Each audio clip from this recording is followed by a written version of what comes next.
Hey everyone, welcome back to the channel. So today we have another teardown video, and today we're going to be tearing down this clock spring. Now I did make a video on replacement of this. I'm not sure if that video is going to be out at the time this video is out, but if it is, I will link it at the end of this video for you guys to watch and enjoy if you're curious about how this all works on the vehicle. But today we're going to be tearing this apart in a teardown, and we're going to see what failed and how it all works together.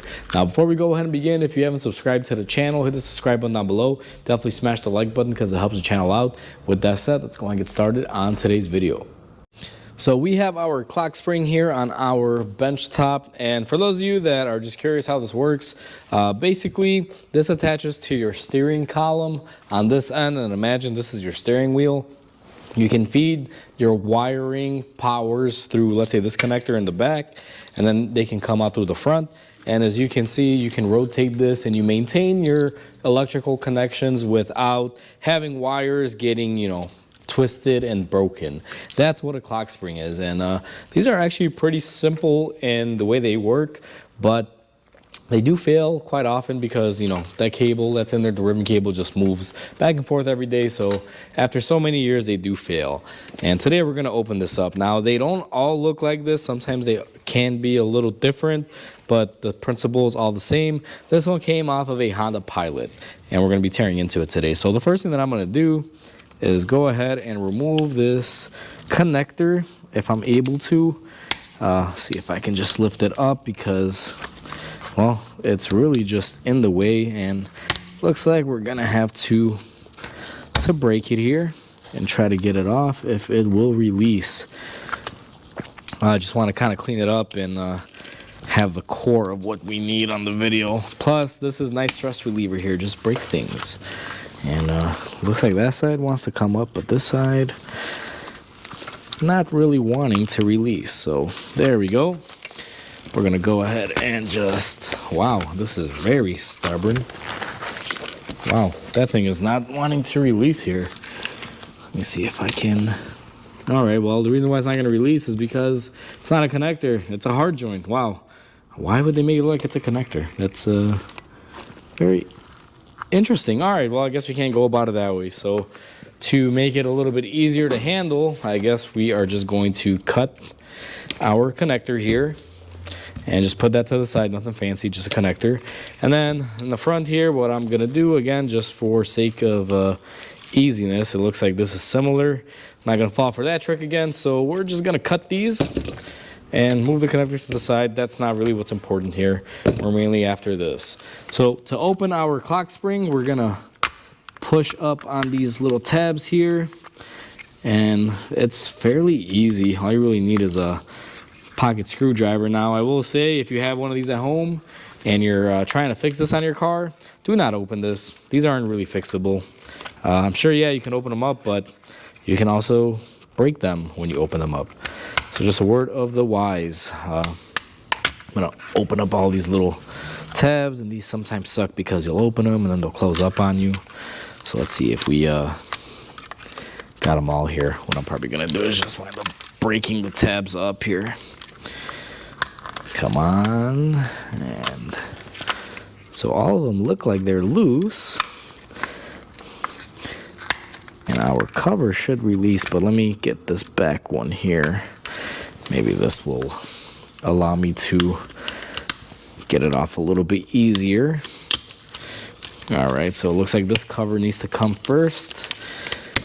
All right, and now that we have that one off, it looks like the rest of this will come off. Let me make sure it's not clipped anywhere, and it's not.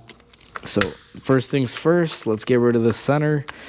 This little thing is blocking us, and that just kind of popped out of there, and now we can remove our back cover. And I wanted to try to keep this intact just because I wanted to show everyone this visual. Now we have our little cover, and this is just like a little protection that goes on there so these cables don't get damaged. And the way this all works, oh crap, it opened up on us. See if I can get this back together here.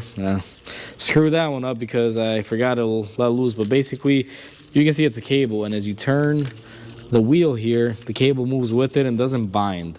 Now these typically break because they have bound somewhere and they tear this cable. So we're gonna go ahead and remove the outer housing. Nothing real special. Now this is where our hardwired components were that we cut off.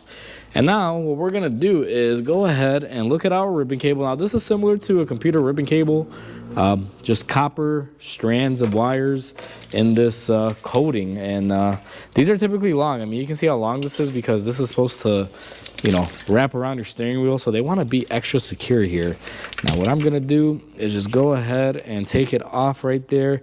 Now seeing as how it broke very easy at that connection point, I'm willing to bet that's where our failure was. Now, I don't know how well the camera's going to pick it up, but I see a little bit of, I believe, crustiness in there, which we shouldn't have, but that broke way too easy, and it looks like it's been bending and folding there for a while.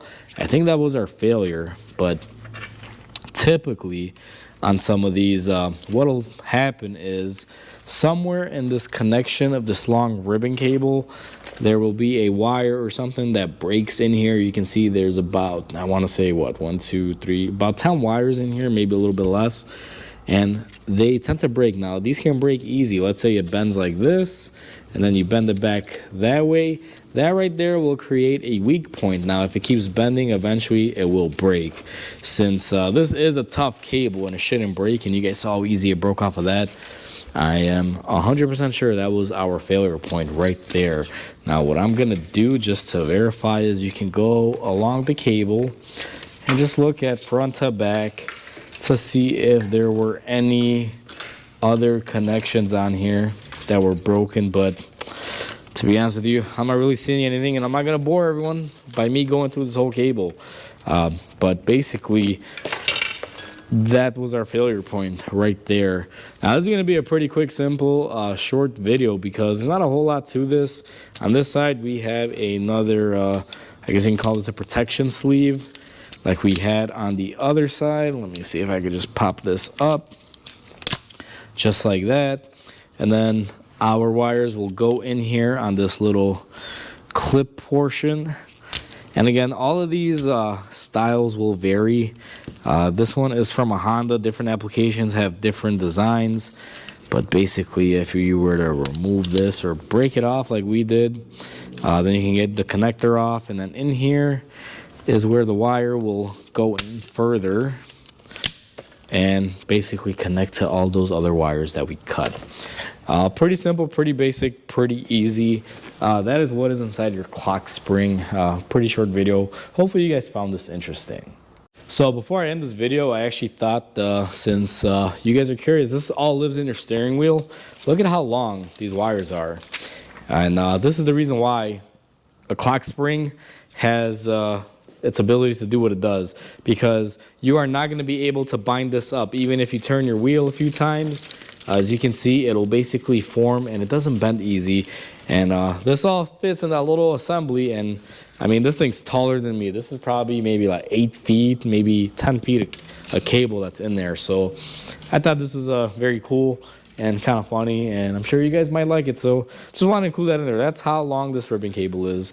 So hopefully you guys enjoyed this video. Like always, comment, like, and subscribe because it definitely helps the channel grow. I hope everyone has a wonderful day, and I'll catch you on the next video.